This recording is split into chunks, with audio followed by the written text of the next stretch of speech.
The email had no subject line, just a time, a room number, and my name. No context, no emotion, just instructions like a command from a machine. When I stepped into the conference room, it was already cold.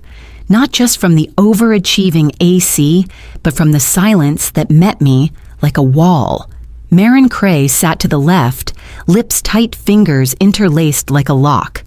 Across from her, Sorrel Vaughn, the man who'd replaced my former manager 3 months ago, offered a rehearsed smile that didn't touch his eyes. "Have a seat," Alara Marin said, motioning without looking up. I sat. A beige folder slid across the glossy table. I didn't touch it. Sorrel leaned forward, voice smooth like polished stone. After a comprehensive internal audit, "We've discovered discrepancies in your client acquisition reports, significant ones." Marin's tone followed cold-clipped clinical. "We believe you've been misrepresenting results for quite some time." My pulse thudded once hard, but I didn't flinch. 7 years at this company. 7 years of reports so accurate they could pass federal inspection, of meeting every impossible deadline, covering for department gaps, onboarding new hires who now made more than me. Marin uncapped a black pen, setting it beside the folder. "If you cooperate, we're prepared to offer 2 weeks severance." I looked down at the paper. A single line of text blurred voluntary resignation in lieu of termination. There was a long pause, as if they expected me to plead or crack or cry. But I did none of those things. Instead, I adjusted my posture, let my hands rest easily on the table, and smiled calmly. Precisely. The kind of smile that's been waiting 7 years to arrive. "Before I sign anything," I said, reaching into my bag, "I'd like to show you something." Their faces didn't change at first, not until I unlocked my phone and opened a folder labeled Cassandra. I turned the screen toward them. The first file opened automatically. A voice memo began to play crisp and clear through the speaker. Cyril's voice. "Just lower hers by 10%. Nobody will check. It'll look like a plateau. We need ricin ahead in Q2. Marin's expression shifted. Cyril froze. I tapped the screen again, and the next file opened. I was 12 when my mother came home early with a cardboard box in her arms and red in her eyes. "They said I was insubordinate," she whispered, setting the box on our kitchen table. It rattled with the sound of dry erase markers and a half-eaten tin of mints.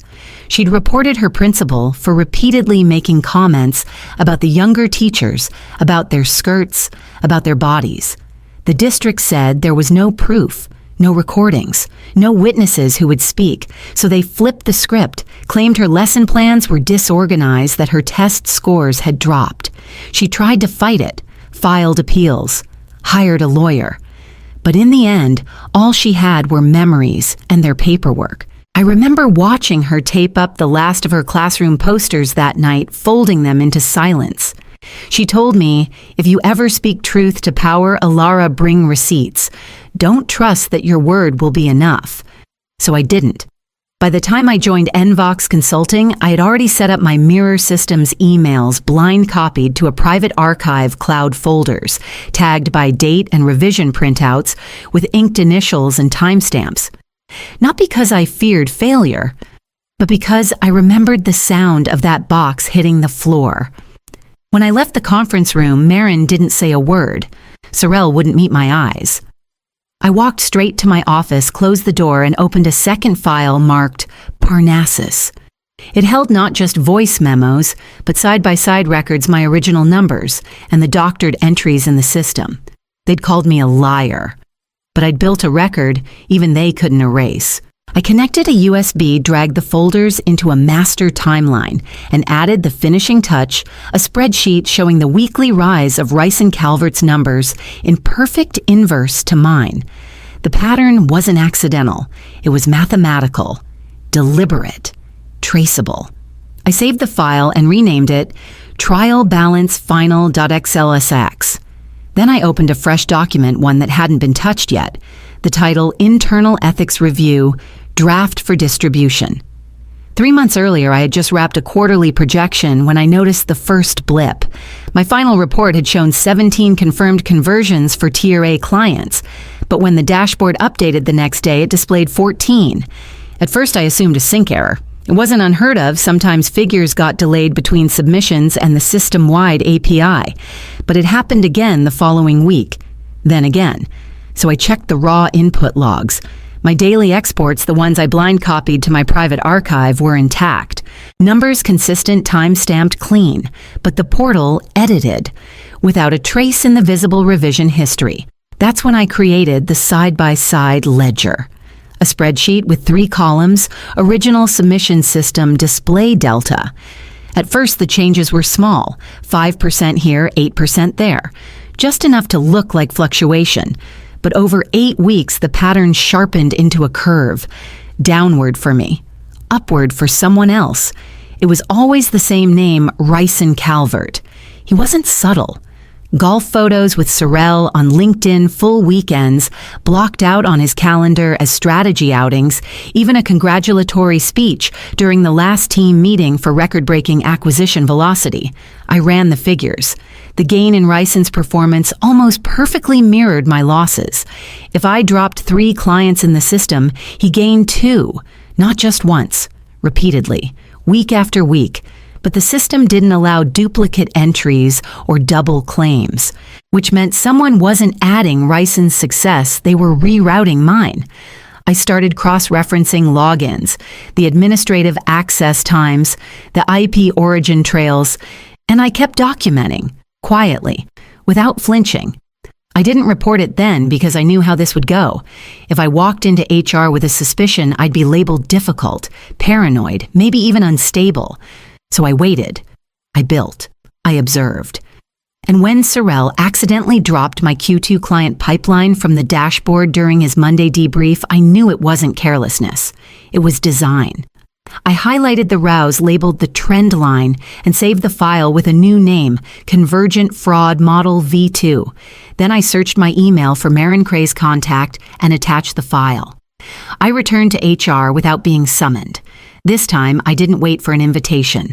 I walked in during Marion's mid-morning window exactly 15 minutes before Sorrell's standing budget sync. Enough time to make them uncomfortable. Not enough time for them to regain control.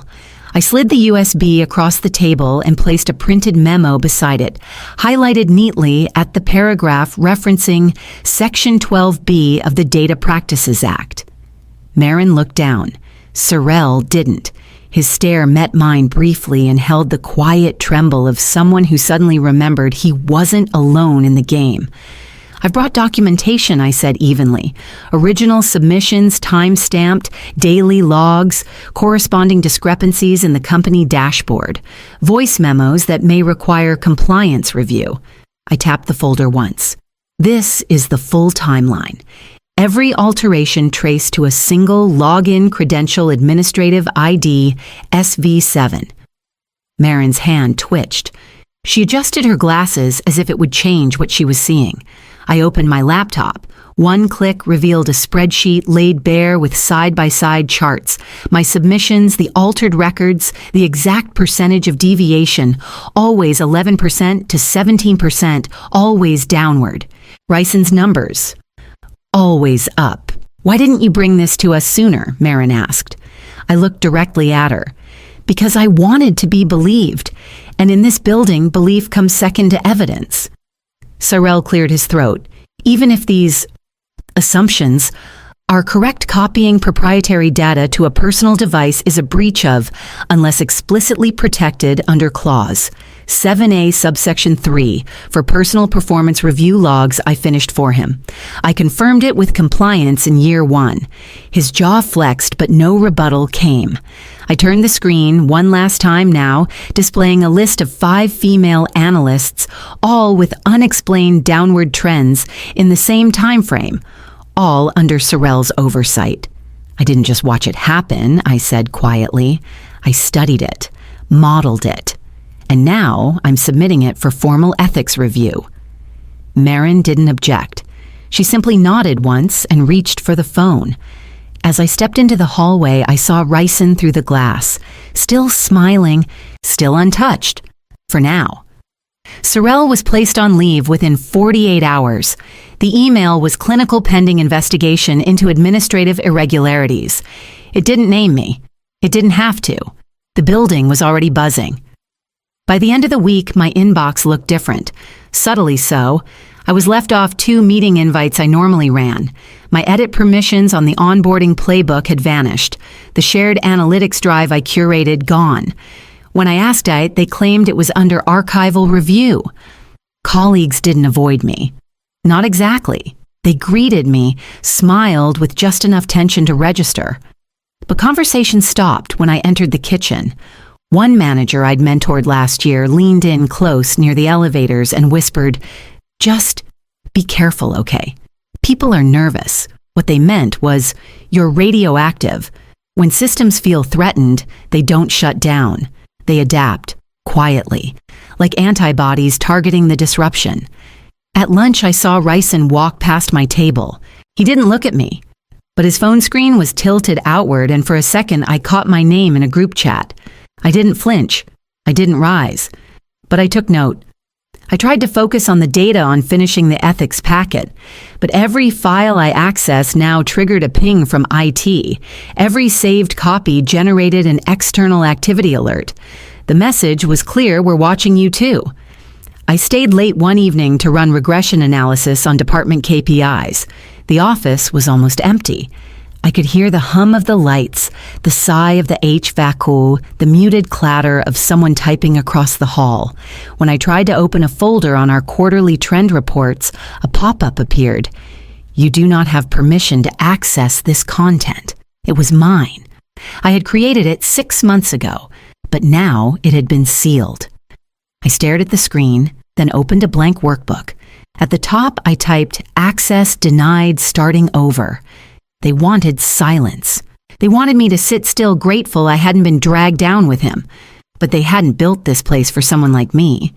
They'd built it on glass, assuming I'd never look down. The Gellner pitch was supposed to be my recalibration proof that I wasn't just the woman who burned down a department.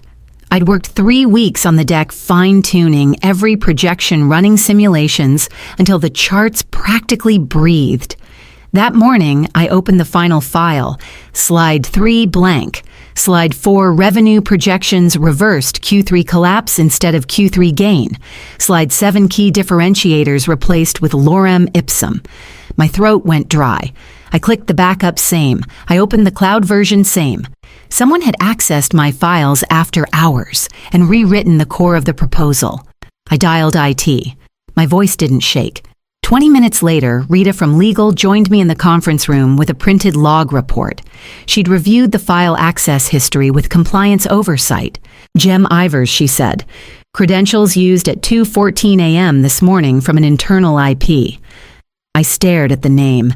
Jem, my own division's data visualization lead, the one who'd offered to help me run mock-ups last week, the one who said, "You're really rebuilding fast, huh?" with a smile that didn't quite land. We found him in the lounge, sipping coffee, chatting with someone from accounts. I walked up calm and straight-backed. "Need a word, Jem." His face froze when he saw Rita. She handed him the log. "You accessed Alara's presentation last night. You replaced key data. Would you like to explain, Jem?" Laughed short, bitter. "I was fixing it. Her numbers didn't add up." "They did," I said. "They just didn't favor you." He looked between us and realized there was no out. "You're really going to take me down over a few slides," he hissed. "No," I said. "You did that yourself." Rita didn't wait for more. "You'll be suspended, effective immediately. Further actions pending executive review." He muttered something under his breath and walked off without looking back. I rebuilt the deck in 90 minutes. The Gellner Group signed 3 days later. Their CEO said he was impressed by how cleanly we handled unexpected friction. That afternoon, I found a note on my desk. "You don't belong here. You just made yourself bigger than the room." I folded it, placed it in a folder labeled "Internal Rot Documented," and locked it in my drawer. Jem didn't return after that day. HR made it official by week's end termination for cause systems tampering and breach of internal data policy. But if I thought accountability would bring closure, I was wrong. The ripple hit fast. Within 2 weeks, 3 legacy clients pulled their accounts citing operational instability. The board demanded a review of internal culture. My name showed up twice in executive minutes that I wasn't invited to hear. Someone leaked an anonymous memo titled, "Weaponized Transparency, When Oversight Becomes Surveillance." It didn't name me, but it didn't have to. It claimed the new culture of fear-based compliance was driving talent out. That metrics without trust was the new tyranny. Cowards, I thought at first. But later that night, sitting at my kitchen table, I wondered if this was always going to be the price. That in trying to build something clean, I had become the dirt under other people's shoes. When Draven Hall's assistant scheduled the meeting, I braced for a quiet dismissal. He greeted me from behind a desk with no clutter, just a single fountain pen aligned with a notebook. "You've stirred the hornet's nest," he said not unkindly. I noticed. "But you've also proven something I needed to see. Not just that the data was being manipulated, but that our system for trust is broken." I didn't speak. I wasn't sure if it was a prelude to congratulations or an offer to step down gracefully. He tapped the pen once. "I want you to lead the redesign." I blinked. "We're building a new ethics and performance framework. Transparent, accountable, tamper-proof. You'll have autonomy budget and my backing. The people trying to gut this place from the inside, let's make sure they never get the chance again." I studied him for a moment. He wasn't bluffing. "When do I start?" I asked. He smiled. "You already did." I walked out of his office and into the empty hallway. My reflection caught in the polished glass wall beside me, tired, sharper around the eyes. I didn't look like a reformer, but then again, I never looked like a threat either. Until now. The new system started with a single rule: no one edits without a shadow. Every performance entry, every adjustment, every revision would be logged with a timestamp user ID and reason code. Immutable, auditable, unforgiving. We called it Athena.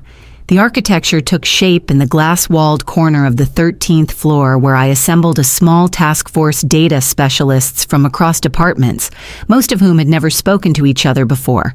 They weren't chosen for titles. They were chosen for pattern recognition, for skepticism, for knowing how to ask why instead of how fast. It wasn't loud work. It was cell formulas, back-end scripts, security keys. We mapped every review over the last 2 years. We looked for the fingerprints no one thought we'd trace. And we found them. 9 records, 9 women, all showing consistent reductions in performance metrics prior to critical promotion windows, each offset by inflated numbers under male counterparts, some peers, some subordinates, all signed off under a rotating chain of approvals, but one constant pattern in the metadata origin. Traces linked back to a small circle of administrator logins. When I shared the results with Draven, he didn't speak for a full minute. Just tapped a finger against the armrest once, then again. "Start building retroactive corrections," he said, "and prepare a presentation for the board." But for me, the moment landed somewhere else, quietly deeper. I remembered my mother sitting at our kitchen table drawing circles around the parts of her evaluation that had been changed. No one ever corrected hers. No one even believed her. This time they would. We sent confidential reports to the affected employees. The replies came fast, some grateful, some furious, some stunned. But they came. The silence cracked. Athena went live 2 weeks later. Its first alert pinged at 6:02 p.m. A discrepancy logged between a manager's override and a junior associate's original KPI sheet. The system didn't erase it. It didn't auto-correct. It just recorded, notified, and waited. That's the thing about real accountability. It doesn't punish. It watches. By month's end, we'd rolled out Athena firm-wide. And somewhere between version control and audit logs, I started sleeping again, until the subpoena arrived. The envelope was thick, cream-colored, and far too formal for anything good. Inside, a notice of civil action. Sorrel Vaughn was suing both me and the firm for $3.2 million defamation, emotional distress, career sabotage. He claimed I manipulated evidence to engineer his downfall, that I had weaponized a false narrative for professional gain. I didn't feel anger, Not at first, just a hollow kind of clarity. This was his last move, a man so used to controlling the board that he didn't know what to do when he wasn't holding the pieces. The depositions were scheduled within the month. I sat across from his attorney in a glass-walled room while he lobbed the expected questions: why I had private copies of my work, why I hadn't raised concerns sooner, whether I had ever felt slighted or overlooked by Sorrel Vaughn. I answered each one without flinching, and then, when they asked why I began keeping records so obsessively, I told them. I told them about my mother and the principal who rewrote her performance reviews after she reported him for misconduct. I told them how she lost her job, her pension, and her voice because she hadn't saved proof, only truth. My mother taught me that in systems built to protect power, documentation is resistance. I said quietly. Across the table, Sorrel didn't look at me. Not once. I submitted the logs from Athena, the source files, the time-stamped revisions, the metadata trails. They didn't blink, because they knew. Because the silence in that room was the sound of every defense collapsing. 2 weeks later, the lawsuit was withdrawn. There was no apology, no headline, just a quiet filing in the court's record and an HR memo noting that Vaughn was no longer under consideration at any affiliate firms. I heard from a recruiter later that his name triggered a compliance flag in at least 3 databases. Not a blacklist, just a shadow. Enough to stall any offer, enough to fade him out. That night, I walked home without music in my ears, without company. And for the first time in months, the silence didn't feel like absence. It felt earned. 3 months after the lawsuit vanished, I was offered a seat on the board, chair of the newly established Ethics and Accountability Committee, words that used to sound ornamental now carved with intention.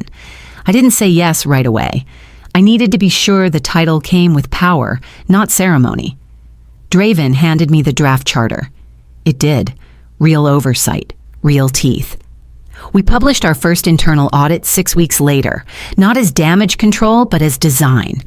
Our metrics clean and raw, visible to every employee with a login. Promotions, raises, adjustments. Logged, justified, and signed. Some departments resisted, others overcorrected, but the system held. By the end of Q2, Athena had been licensed to 2 other firms. A quiet ripple turned into a benchmark. And then one Thursday morning, I opened my inbox to find a message from Rhea Belen, data analyst, different state, different company, but the story was too familiar. I found your reporting system while researching patterns in our internal dashboards. There are gaps that only affect women on our team. No one believes me. What did you do when you first noticed it? I reread it twice. Then picked up the phone and dialed the number in her signature. She sounded young, determined, scared but not paralyzed. I don't know where to start, she said. You already have, I replied. Now start documenting. Then start designing. We spoke for 40 minutes. I told her how I started with spreadsheets with shadows. I told her what to save, who to trust, and how to write emails like you're already in a deposition. When we hung up, she said I didn't think anyone would answer. I sat at my desk for a long time after that, the window light catching on the framed print behind me, the final version of Athena's dashboard. Not the numbers, but the names, the people it had helped protect. It had never been about revenge. Not really. It was about refusing to be erased, about leaving a ledger behind that didn't bend to fear or favor. Because sometimes the most powerful thing you build isn't for your own defense. It's for the person who hasn't been believed yet, but one day will be.